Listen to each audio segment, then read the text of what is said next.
আসসালামু আলাইকুম ভিউয়ার্স, কেমন আছেন সবাই? আশা করছি ভালো আছেন যে যেখানে আছেন।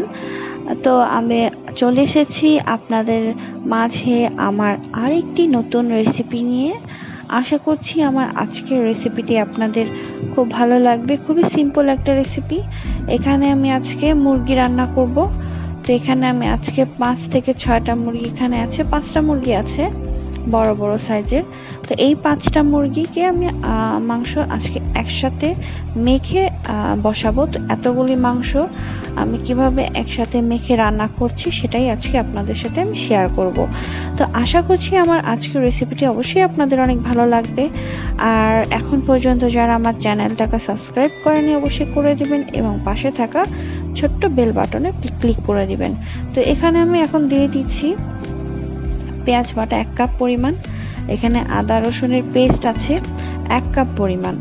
তো বাকি উপকরণগুলো আমি ধীরে ধীরে দিয়ে দিচ্ছি যাতে আপনাদের সুবিধা হয় দেখার জন্য। তো এখানে আছে বাদামের পেস্ট আমি দিব। এটা চীনা বাদাম নিয়েছিলাম আমি। তো এই বাদামটা আপনারা 4 টেবিল স্পুন কিংবা 5 টেবিল স্পুন দিতে পারেন।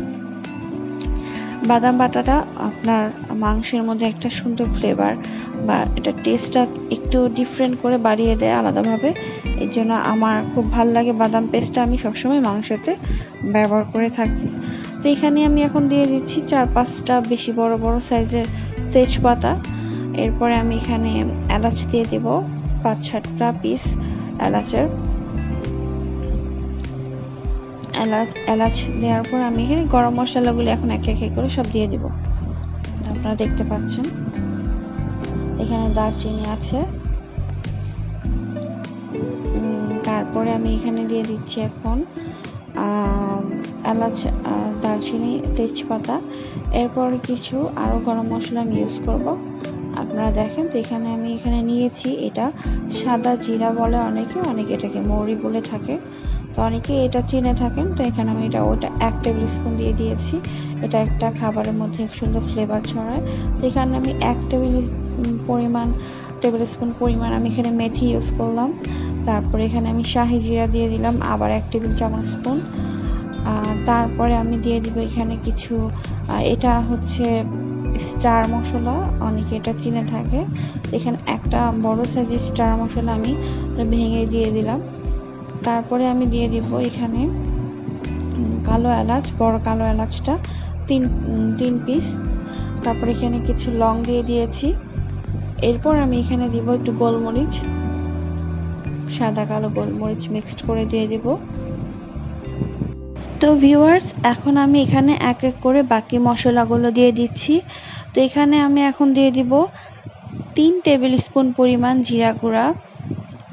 আর তারপর আমি দিয়ে দিব এখানে 5 টেবিল স্পুন পরিমাণ এখানে আমি ধনিয়া গুঁড়াটা দিব।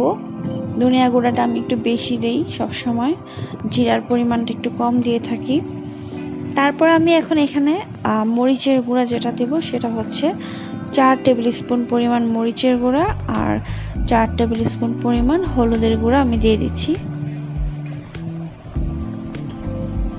আর যারা একটু ঝালটা বেশি খেতে পছন্দ করেন তো এখানে আপনারা আর একটু মরিচ গুঁড়ার পরিমাণটা আর একটু বাড়িয়ে দিতে পারেন। তো এখানে আমি অনেকগুলো কাঁচা মরিচ ইউজ করেছি, এই জন্য আমি মরিচটা একটু কম দিয়েছি। তো এখানে আমি 2 কাপ পরিমাণ পেঁয়াজ কুচিয়ে দিয়ে দিলাম। এখানে 1 কাপ পরিমাণ কাঁচামরিচ আমি 10-12টার মতন কাঁচামরিচ দিয়ে দিয়েছি। এরপর লবণ আর তেল দিয়ে এখন আমি এটাকে ভালোভাবে মেখে নেব যাতে করে প্রত্যেকটা মাংসের মধ্যে মশলাগুলো সুন্দরভাবে পৌঁছে যায়। এটাকে ম্যারিনেট করে আমার বেশ কিছুক্ষণ আমি এটাকে রেখে দিব, যাতে করে ম্যারিনেট করলে হয় কি মাংসটার মধ্যে মশলাগুলো ভালো মতন ঢুকে যায়, তখন রান্নাটাও কিন্তু খেতে অনেক ভালো লাগে। তো ভালোভাবে মাখতে হবে। তো আমার মাখা শেষ মাংসটা।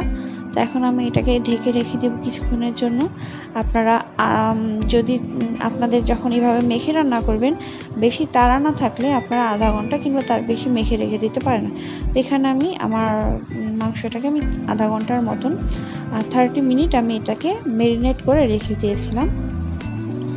তো আমার 30 মিনিট পর আমি চলে এসেছি। তো মাংসটার কালার কিন্তু খুবই অসাম হয়েছে। দেখতে খুবই ভালো লাগছে। তো এখানে আমি এখন ছোট্ট 1 কাপ পরিমাণ পানি দিব, দিয়ে ঢেকে দিব। 1 কাপ পরিমাণ পানি দিলেই হবে।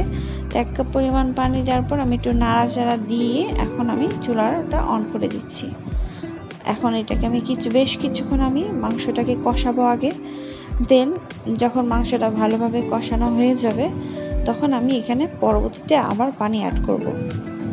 তো দেখেন মাংসটা কিন্তু সুন্দর কষানো হচ্ছে।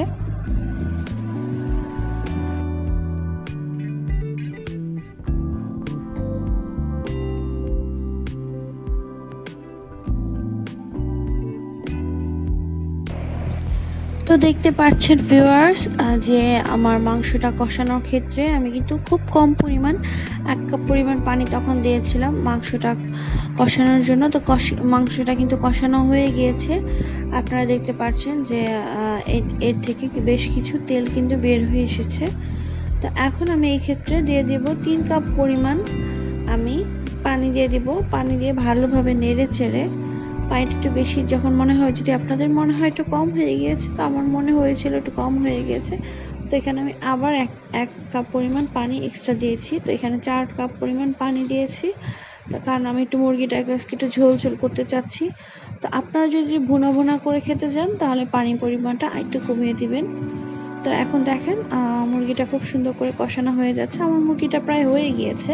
আপনারা যারা ঝোল খেতে চান ঝোল রাখবেন, আর ঝোলটা না খেতে চাইলে আপনারা পানির পরিমাণটা কম দিয়ে মাংসটাকে আপনারা রান্না করে রাখবেন।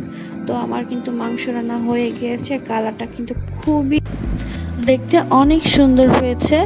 তো আশা করছি আমার আজকের এই রেসিপিটি আপনাদের ভালো লেগেছে। ভালো লাগলে অবশ্যই আমাকে কমেন্ট বক্সে জানাবেন যে আমার রেসিপিটি কেমন হয়েছে।